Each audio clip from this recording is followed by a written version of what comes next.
Kananถึงมาดีอ่ะต้อง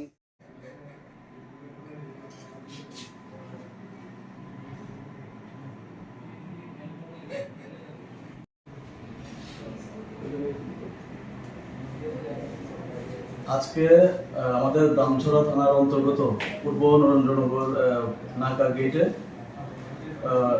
দুজন মহিলাকে সন্দেহজনক অবস্থায় হেঁটে যেতে দেখে আমাদের নাকার যে ডিউটিরত স্টাফ আছে ওনাদেরকে আটক করেন এবং ওনাদেরকে চেকিং করার পরে ওনাদের কাছ থেকে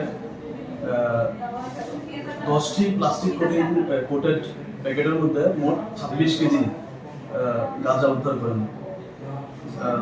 এরপরে ওই মহিলাদেরকে আমরা জিজ্ঞাসাবাদ করার জন্য থানাতে নিয়ে আসি এবং ওদের ইনভলভমেন্ট পাওয়া যায় এই কেসে। দুইজন মহিলার নাম হলো শালিনী দাস, বাড়ি আলমবাজার, উত্তর 24 পরগনা, ওয়েস্ট বেঙ্গল। আরেকজনের নাম আজমেরি বেগম, বৈশালী, বিহার।